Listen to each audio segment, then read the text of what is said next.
you to want to talk about this topic or post what you posted this morning? Well, I kind of just had this like, it's so funny. We talk about this a lot, how like we intellectually know things, right? Like intellectually, you and I know that we need to just put our head down, not be worried what other people think, not be worried about whether other people think we're good enough, whether we're doing the right thing, whether we're in the right lane. Like, ultimately, how kind of knowing our truth, putting our head down and doing our best work. Mm-hmm. We know that. And it is hard as fucking hell. And there's like layers upon layers upon layers of gunk Mm-hmm. that keeps us, popping up, looking like, wait, am I good enough? Am I on the right path? Like, what do you think? What do you think? What do you think? Like, there's gunk that's blocking us from our own knowing and our own peace and our own power. All this stuff is all connected. And so this morning, I just had a big kind of release where I got to a much deeper realization around that, where I really realized in a much deeper part of my being that that is what I needed to do. And I realized that I had the liberation to do that. Like I was freed. There was some fears or traumas or something that I let go of this morning that when I was meditating, it got released, and I got around the name of my parenting program. I got really clear around, I've got work to do. Like I just have important work to do. And I can't waste any energy lifting my head up being like, wait, am I good enough? Am I pissing you off? Am I choosing the right words? Am I okay? Like it doesn't fucking matter because I know I have important work to do, and I know it's love, and I know it's light, and I know it's important, and I gotta just do that. And so that was like this morning. I was just like, and it just, it's like we know that, but we get to a deeper place of realization where we can be that. Yeah. So that was my morning meditation. Some good things happened apparently. Well, I mean, and if I look at it from the frame that I tend to speak from, which is like when we release fear in any way, we have a converse anabolic positive surge of energy. The negative, quote unquote, heavy, defeating energy that is connected to any fear that we have is heavy. And when it is released, we literally feel the surge of positive energy, love, light, however you want to describe that, we feel that. So when we release something as deep as I am good enough, that is a fucking big, deep fear that almost every human being, at least every human being I've talked to, and certainly myself, have had, have still, and continuously struggle with. So like that release, it makes every sense in the world. I'm listening to you going, yes, that's exactly right. Everything sounds legitimately normal with what you describe, and so it's like, that's what is so awesome about the work. And you obviously clearly access that through your meditative practice, and you're connecting to being through that practice, which is fucking great. I clearly access it by being in action and in experience and in courageous self-expression, which is why I'm consistently sharing my stories, incrementally increasing my courage and releasing my fear around being rejected and less than and not good enough, in the sense of being fully seen. So it just depends on what our courage looks like in the areas in which we want to employ it. But And yeah, I'd say both. absolutely. Because if I wasn't taking the courageous action, as I'm like really, dedicated to courageous action, because you learn through taking action. I've been stumbling around for the last, I don't know how many weeks now since I've been launching this parenting program. Love it. Like stumbling, like sending out these emails, like talking to people about it. Like, what do you think of this logo? What do you think of this name? What do you think? I mean, it's been painful as all get out because I'm stumbling because I didn't have clarity yet. I laugh because there's so much comedy in pain. Yes, Like, oh my God, so much better to laugh than cry. fuck. You know, like, It's like, so, oh, this is if you can find the torture, laughter, torture. laugh at yourself, like laugh at, like, because again, like, again, it's this beautiful power that we have to not take ourselves too seriously. Yes. And we've had more about, like, I take my work so seriously. I don't take myself seriously. Like, I Well, know yeah.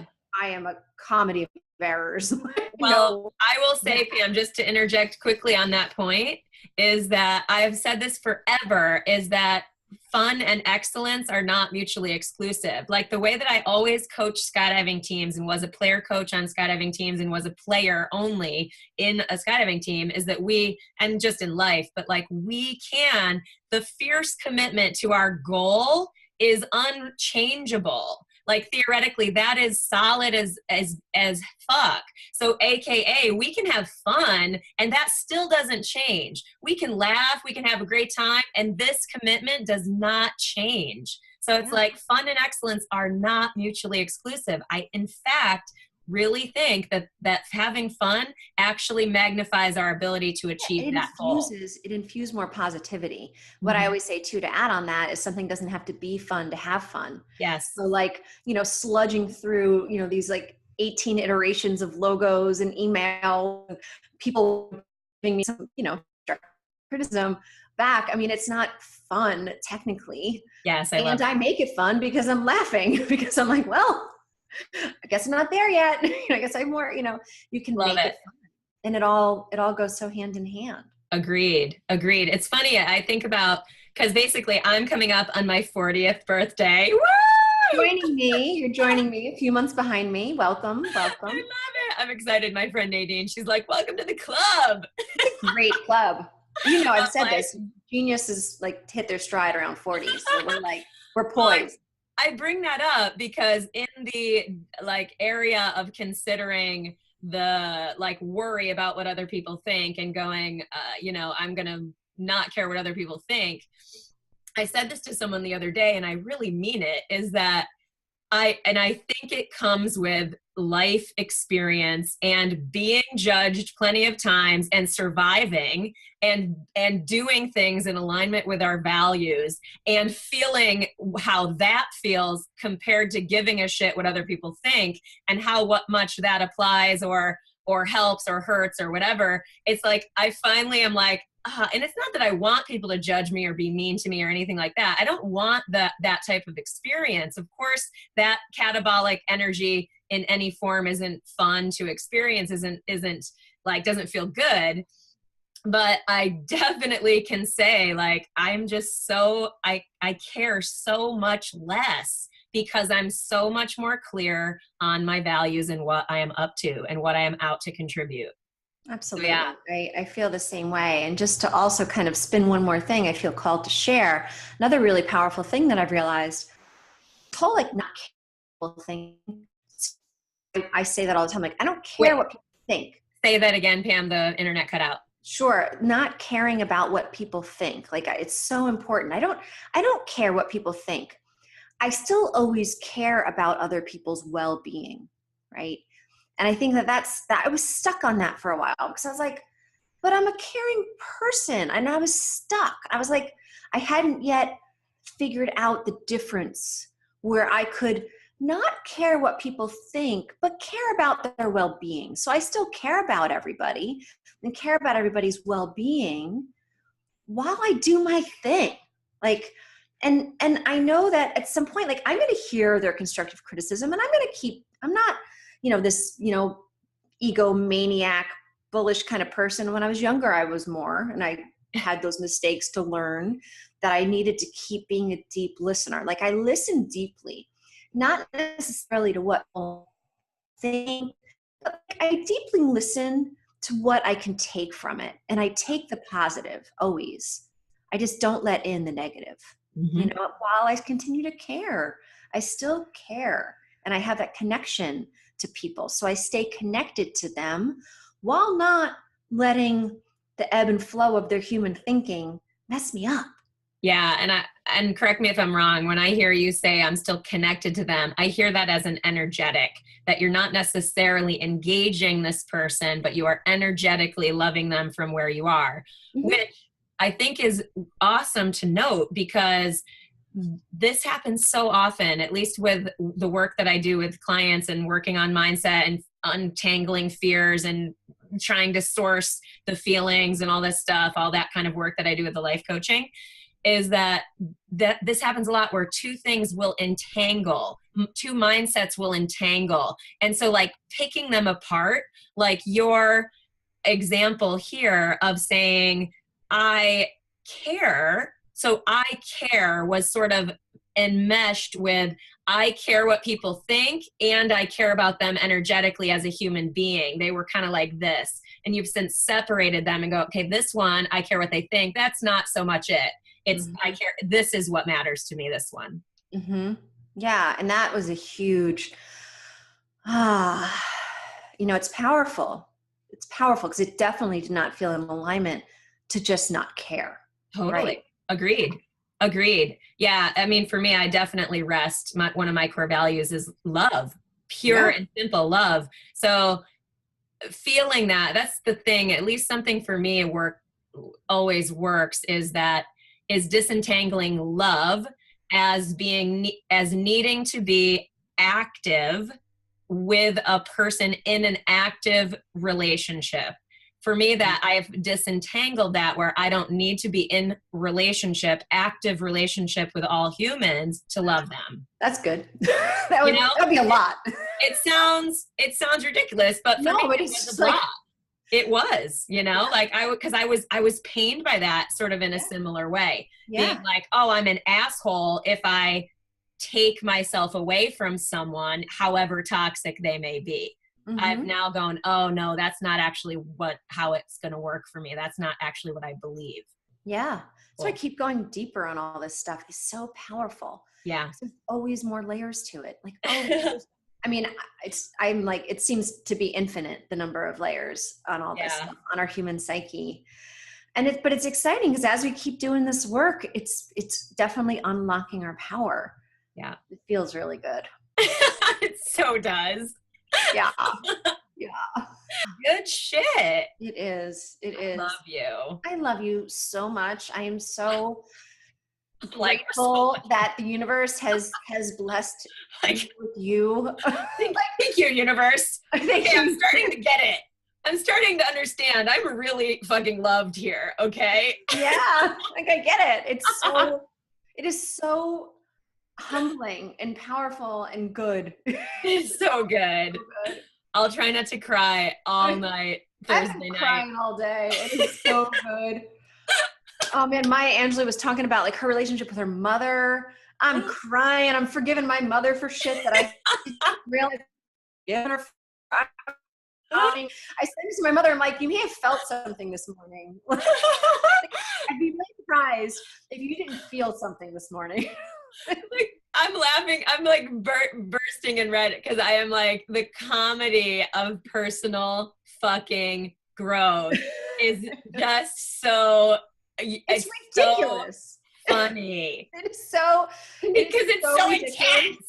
It's so intense and it's so ridiculous that like if you're not in it, like if you want to be judgmental, oh my God, you could have a field day. Like my 4 hours this morning, if you were like a judgmental, like you were in that place where you wanted to be judgmental and like, oh, you would have had a field day with what I was sobbing. I had to pull over at one point. I was driving home. That's another thing too. Like when the tears, like that's why I think this is a probably pretty common experience for people too, is that they get, and I've definitely had this experience where I have been fucking crying so sad, like, ah! Yeah. And then it trips into the fucking hilarity of like, look at myself. What am I doing? Look at this. Mm-hmm. Not in a judgmental sense, but in a genuine comedy of growth and release. Yeah. Oh, so funny. Yes, it is, my dear. Well, I love you. What else are you doing? I've got so much to do now because I suddenly have so much clarity Good. around my marketing, like the program and my marketing of the program. Cool. And I've been so blocked that like I've been pushing through because like I'm in this program where like I have all these like deadlines and the shit I need to create and do. And so I'm doing it. And I'm like, I realized I have not spoken the name that I had chosen for my parenting program. Let's hear it. I just did one little piece of marketing. And I was like, clearly it ain't right. If I'm not saying it, if I'm not saying it, like clearly there's a problem. It's like, I kind of realized that yesterday and I'm like, uh-oh, this isn't good. I'm like literally not using it and saying it. And I was just kind of like, and again, like knowing what I know, I just kind of held space for it. And I was like, okay, so that's okay. Okay. And then this morning I was meditating and it just was like, and it came like, and like peace, power, parenting. Love Anybody who doesn't like that is not my people. Like, it's just so fucking clear. And I will explain to my fucking death, the grave, why peace, power, parenting makes so much fucking sense. It's so true. It is necessary. It is life-changing, game-changing, humanity-changing. Yeah. Like, and then, like, now I like want to scream it from the fucking rooftops. Yeah. And explain it and use it and like entwine it in all of my marketing and like explain. And so people can be like, oh, that's what that fucking means, you know, and like, give them the aha. Because the other thing that the program always says is that marketing isn't selling your stuff. Marketing is creating the mindset, the conditions for people to realize that they need your stuff. Facilitating discovery and breakthrough. Yeah. Yes. Which I knew, but I was like, I don't even know what I'm selling yet. I know. You know? I get it. But now I got to change all my pages, right? I have to, and it's just little tweaks, but the little tweaks that there were things that I knew weren't right, didn't feel right, but I couldn't. Now I'm like, oh, it's peace and power. I was like more joy and ease. I'm like, that doesn't fucking feel right. I was like more happiness. I'm like, that doesn't fucking feel right. It's more peace and power. You may not need it yet, but I'm going to fucking explain to you why that's exactly what you need. Because that's exactly what you need. Well, I love it. It's good. And that's part of the process. What a perfect example of you doing the work. Yeah. Like, seriously, you're doing the work. Yeah. And I knew it wasn't, I knew, and I was just like, well, I don't fucking know. And just keep pushing through, creating emails, creating sales pages and free PDFs and shit. I got to change that too. I got a lot of work to do. Totally. There's a lot of work you want to do because of the clarity in your message and your passion for it now. And this is something I have a lot of work to do. Your honor. It's not, like, this is the thing. When we connect to something, we are excited to be associated with it. When we're not excited and we feel like it's, we're just trying to make some money or just kind of wanting to get fucking likes and shit like that never feels good to purpose-driven people of any kind, whether it's you, me, or anyone else. So it's like, for sure. I love that. So go do it. Yeah. I'm excited. See you Thursday. I love you. I can't wait to see you. I love you. I'm so very much for you. Bye. You're the best, sweetheart. Bye.